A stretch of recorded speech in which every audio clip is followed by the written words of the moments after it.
Hello guys, আসসালামু আলাইকুম। সবাই কেমন আছেন? আশা করি সবাই অনেক ভালো আছেন। আপনাদের দোয়ায় আলহামদুলিল্লাহ আমি অনেক ভালো আছি। আজ আবারও নিয়ে আসলাম আপনাদের মাঝে একটা হেয়ার রিবন্ডিং। চলুন এই রিবন্ডিং করতে করতে আমরা আমাদের জীবনের সাথে হয়ে যাওয়া কিছু বাস্তব ঘটনা শেয়ার করব আপনাদের মাঝে। সবাই তো জানেন আমার প্রিয়া বিউটি পার্লার, আমি প্রিয়া বিউটি পার্লারের ওনার।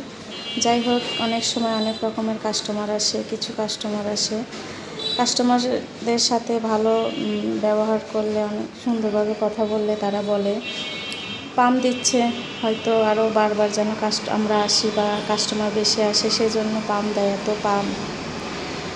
আবার কিছু সময় আছে দেখা যায় কাজ করতে করতে ক্লান্ত হয়ে গেলেও মানুষের সাথে হয়তো একটু রাফ ব্যবহার চলে আসে, মনে হয়, আমার কাছে মনে হয় আসে। আমি কোনো কাস্টমারের কাছ থেকে পাইনি এরকম আচরণ। তারপরে অনেক কাস্টমার আসে, অনেক পার্লারে গল্প করে, ওই পার্লারে ম্যাডাম এরকম রাফ ব্যবহার করলো বা এই সেই।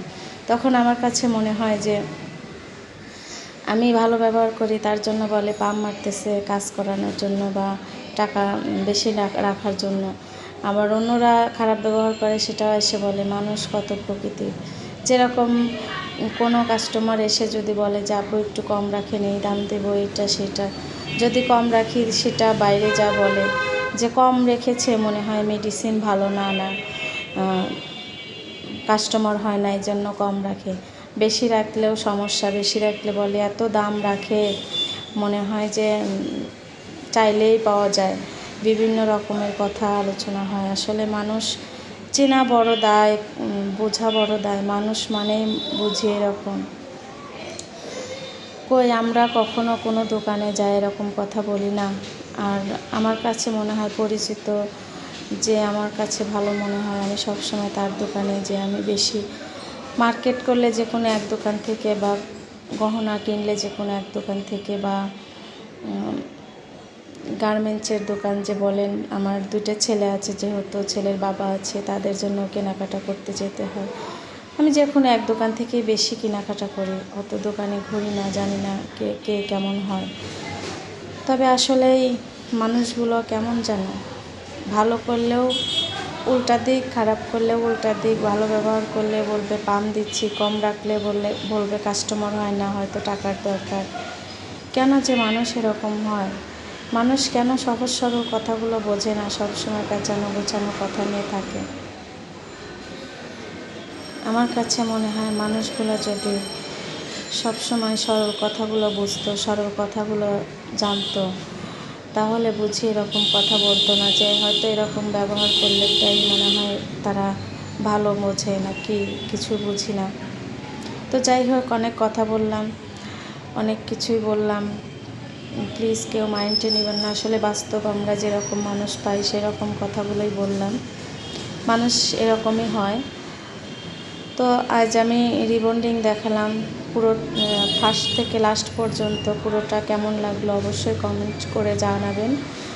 আর আমার এই রিবন্ডিংয়ের মেয়েটা স্টুডেন্ট ছিল, এই জন্য ওর কাছ থেকেও আমি কম রেখেছি, অনেকটাই কম রেখেছি, যেটা না রাখলেই নয় সেরকম রেখেছি। ওনাকে 1 বছর হলো এই রিবন্ডিংয়ের টাকা বোঝাচ্ছে, আমাকে বলল।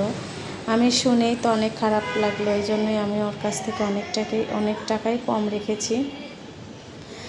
তো যাই হোক, আমার রিবন্ডিং কেমন হয়েছে আর আমার গল্পটা কেমন লাগলো, আসলে কি আমি সত্য কথা বলেছি? যদি মনে হয় আমি সত্য বলেছি, কমেন্টস করে জানাবেন। আর যদি মনে হয় আমি মিথ্যা বলেছি,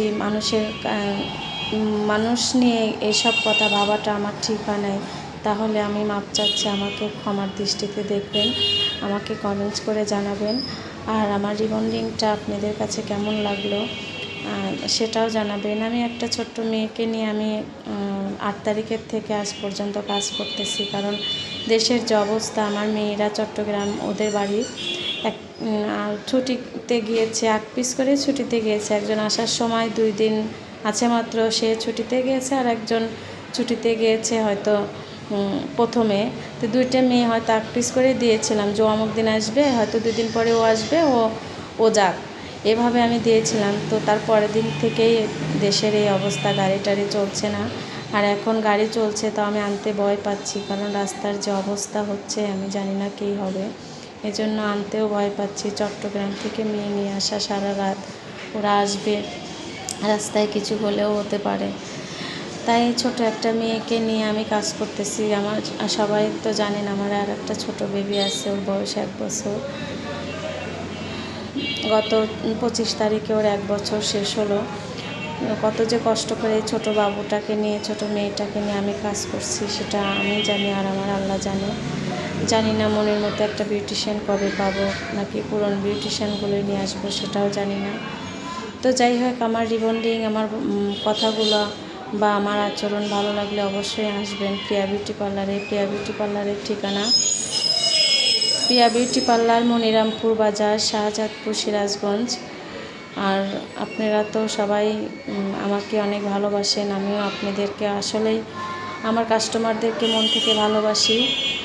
আর পুরো ভিডিও দেখে আপনাদের কেমন লাগবে জানি না, ভালো লাগলে অবশ্যই আমার জন্য দোয়া করবেন এবং কমেন্টসে জানাবেন।